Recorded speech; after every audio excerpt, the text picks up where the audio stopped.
नमस्कार, स्वागत है आप सभी का राजस्थान की खबरों में और मैं हूं आपके साथ ज्योति। रुक करेंगे खबरों का, लेकिन उससे पहले नजर डालेंगे इस वक्त की हेडलाइंस पर। राजस्थान में भजनलाल सरकार का बड़ा फैसला, तृतीय श्रेणी शिक्षक भर्ती में महिलाओं को मिलेगा 50% आरक्षण, महिला सशक्तिकरण पर विशेष जोर।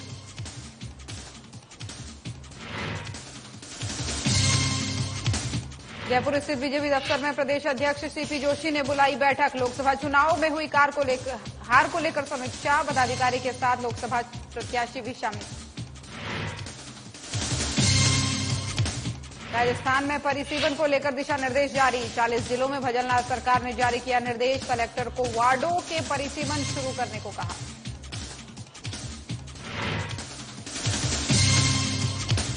राजस्थान में बीजेपी ने की नई पहल शुरू, बीजेपी मुख्यालय में जनसुनवाई करेंगे पदाधिकारी, सोशल मीडिया पर बीजेपी ने पोस्ट करके दी जानकारी।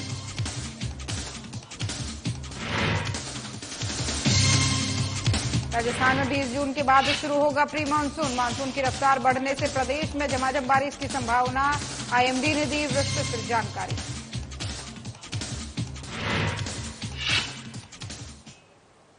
और चलिए शुरुआत करेंगे खबरों की। मुख्यमंत्री भजनलाल शर्मा के नेतृत्व में राज्य सरकार महिलाओं के सशक्तिकरण और उनके सर्वांगीण विकास के लिए प्रतिबद्ध है। सीएम भजनलाल शर्मा ने राज्य की महिलाओं के विकास को ध्यान में रखते हुए बड़ा फैसला लिया है। मुख्यमंत्री ने संकल्प पत्र में किए गए और महत्वपूर्ण वादों को पूरा किया है। सीएम भजनलाल शर्मा ने तृतीय श्रेणी शिक्षक भर्ती में महिलाओं के लिए आरक्षण की सीमा 30% से बढ़ाकर के 50% करने के लिए राजस्थान पंचायती राज अधिनियम में संशोधन के प्रस्ताव को मंजूरी प्रदान कर दी है, जिससे राज्य में महिलाओं को बड़ा फायदा मिलेगा और सीएम का ये फैसला महिलाओं के सपनों को पंख लगाने का काम करेगा।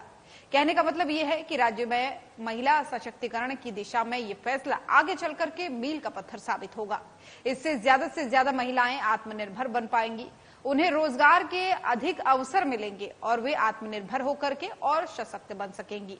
आपको बता दें कि पिछले साल हुए विधानसभा चुनाव में बीजेपी ने भारी बहुमत से जीत दर्ज करते हुए राज्य की सत्ता पर काबिज हुई थी और राज्य में बीजेपी सरकार हर दिशा में विकास के नए आयाम गढ़ने को तैयार है और इसी क्रम में सीएम भजनलाल शर्मा का ये फैसला काफी अहम माना जा रहा है। तो जयपुर से आपको एक खबर बता रहे हैं, जहां पर मुख्यमंत्री भजनलाल शर्मा के नेतृत्व में राज्य सरकार जो है महिलाओं के सशक्तिकरण और उनके सर्वांगीण विकास के लिए एक तरीके से प्रतिबद्ध है, क्योंकि भजनलाल शर्मा की सरकार में राज्य इस राज्य में महिलाओं के विकास को ध्यान में रखते हुए एक बड़ा फैसला सरकार की तरफ से लिया गया है। इसमें आरक्षण जो है महिलाओं के लिए तृतीय श्रेणी शिक्षक भर्ती में महिलाओं के लिए जो आरक्षण है उसकी सीमा 30% से बढ़ाकर के 50% करने की बात कही जा रही है और इस प्रस्ताव को मंजूरी भी प्रदान कर दी गई है, जिससे राज्य में जो महिलाएं हैं उनको बड़ा फायदा इससे मिलने की बात कही जा रही है। सीएम का खुद कहना है कि इस फैसले से जो है महिलाएं और सशक्त बनेंगी, उनके लिए रोजगार के अवसर बढ़ेंगे। इस तरीके के तमाम जो फायदे हैं वो इसको लेकर के बताए जा रहे हैं।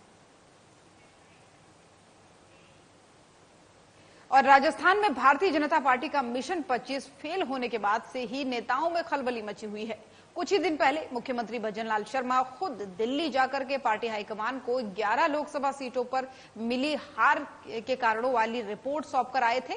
तो अब वही राजस्थान बीजेपी प्रदेश अध्यक्ष सीपी जोशी ने जयपुर में एक बड़ी बैठक बुलाई है, जिसमें एक दशक बाद मिली हार को लेकर के सीट वाइज चर्चा की जा रही है। ये बैठक बीजेपी दफ्तर में शुरू हो गई है और इस बैठक में पार्टी के वरिष्ठ पदाधिकारियों के अलावा लोकसभा सीट के प्रत्याशी भी शामिल हैं, ताकि एक एक सीट पर सिलसिलेवार ढंग से हार के कारणों का चर्चा की जा सके। आपको बता दें कि बीजेपी को इस बार गंगानगर, चुरू, झुंझुनू, भरतपुर, करौली, धौलपुर, दौसा, टोंक, सवाई माधोपुर, बाड़मेर, सीकर, नागौर और बांसवाड़ा लोकसभा सीट पर हार का सामना करना पड़ा है और इन्हें 11 में से 8 सीटें जो हैं कांग्रेस ने जीती है, जबकि शेष एक सीट माकपा और आरएलपी और बीएसपी प्रत्याशी ने जीती है। अभी सूत्रों के मुताबिक सीएम ने अपनी रिपोर्ट में बताया कि इस बार 11 सीटों पर हार की बड़ी वजह पार्टी के कई बड़े नेताओं की निष्क्रियता और राजस्थान में संगठन का कमजोर होना है। यही वजह रही कि इस बार बीजेपी के मत प्रतिशत में 9.83% की गिरावट दर्ज हुई, जो 11 सीटों पर हार की बड़ी वजह बनी। दिल्ली बीजेपी के सूत्रों के अनुसार फिलहाल राजस्थान सरकार में कोई बदलाव नहीं होने की बात कही जा रही है। और ऐसे में इस चुनावी हार के बाद से मुख्यमंत्री के सामने अगली बड़ी चुनौती उपचुनाव और नवंबर में होने वाले राजस्थान में लोकल बॉडी चुनाव है। इसके अलावा निकाय चुनाव और फिर पंचायत चुनाव में बीजेपी के प्रदर्शन को बेहतर करना सीएम के लिए एक बड़ा टास्क होगा। इन चुनावों को जीतने के लिए संगठन में जो है बड़े बदलाव तय है और मोदी मंत्रिमंडल के गठन के बाद से बीजेपी में संगठन के स्तर पर बड़े बदलाव होंगे, जिसमें संगठन में प्रदेशाध्यक्ष पद पर बदलाव और संगठन महामंत्री तक नई नियुक्तियां भी शामिल हैं। तो ये अहम जानकारी आपको दे रहे थे, जहां पर राजस्थान में भारतीय जनता पार्टी का जो मिशन 25 था, यानी 25 में से 25 लोकसभा जीतने का जो मिशन था वो पूरा नहीं हो पाया था और 11 सीटें ऐसी थी जिनमें बीजेपी को हार का सामना करना पड़ा था। और इन 11 सीटों में से 8 सीटें ऐसी थी जो पूरी तरीके से कांग्रेस के खाते में आई थी और वोट फीसदी भी 9 से 10% आसपास जो है प्रतिशत वोट का जो है परसेंटेज वो भी कम हुआ था बीजेपी का।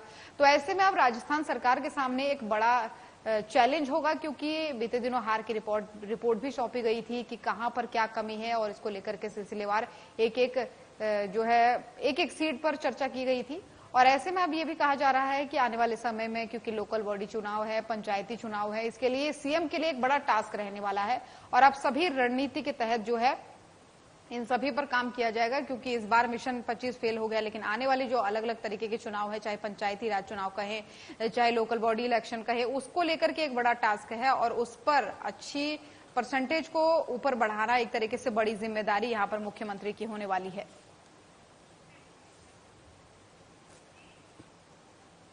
और राजस्थान में लोकसभा में भले ही अपेक्षा अनुरूप सीटें नहीं मिली हो, लेकिन बीजेपी सरकार ने 40 जिलों में नवगठित 86 नगर पालिकाओं जैसे कि छोटे शहर में चुनाव की तैयारी शुरू कर दी है।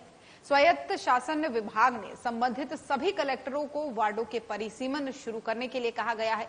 वार्डों की सीमा का क्षेत्रफल, जनसंख्या, आरक्षण जैसे SC, ST, OBC के आधार पर वर्गीकरण होगा। अभी यहां 1985 वार्ड प्रस्तावित हैं। परिसीमन में इनकी संख्या कम ज्यादा हो सकती है और सभी नगर पालिकाओं का गठन पिछली कांग्रेस सरकार में हो गया था, लेकिन तत्कालीन सरकार ने चुनाव कराने में रुचि नहीं दिखाई। ऐसे में ना तो इन निकायों का अपना भवन है और ना ही पूरा स्टाफ और संसाधन, जिससे कि स्थानीय लोगों को नगर पालिका से जुड़ी सुविधाएं नहीं मिल पा रही हैं, और जिसको लेकर के भजनलाल सरकार ने राजस्थान के 40 जिलों में परिसीमन को लेकर के दिशा निर्देश भी जारी कर दिए हैं। तो राजस्थान में बीजेपी की एक नई पहल के तौर पर इसको देखा जा रहा है, क्योंकि भजनलाल सरकार ने कुछ निर्देश जारी कर दिए हैं और ऐसे में कहा जा रहा है कि बीजेपी जो है बीजेपी मुख्यालय में पदाधिकारी जन सुनवाई करेंगे। और राजस्थान में बीजेपी की नई पहल शुरू हुई है। अब बीजेपी मुख्यालय में पदाधिकारी जन सुनवाई करेंगे।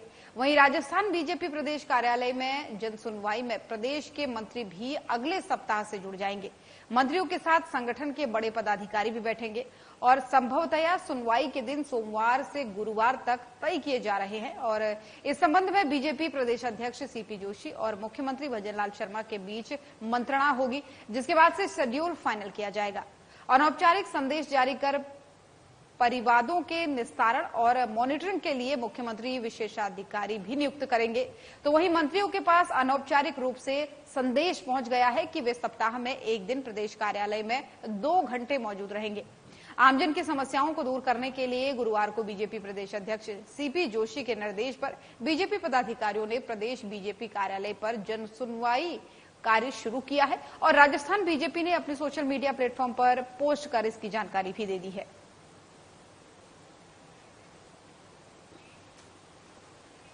और राजस्थान में प्री मानसून का दौर 20 जून के बाद से शुरू होने को है। ऐसे में राजस्थान का मौसम पल पल करवट ले रहा है।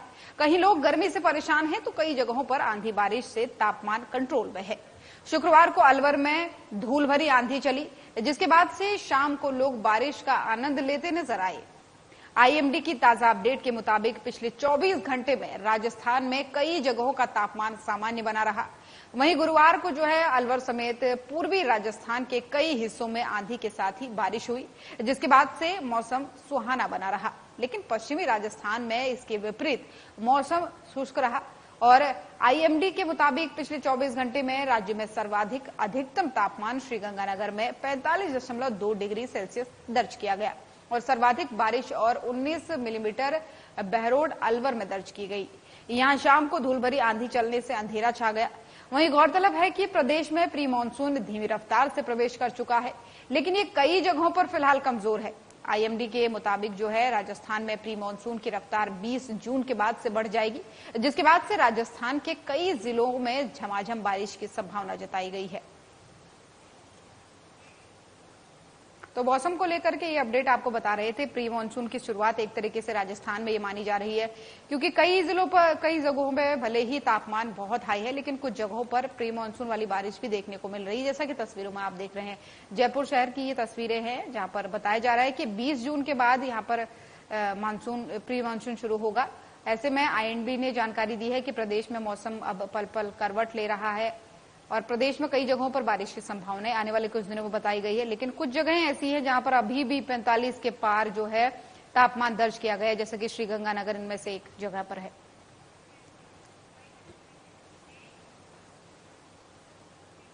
तो राजस्थान की खबरें देख रहे थे आप। बुलेटिन में फिलहाल इतना ही। नमस्कार।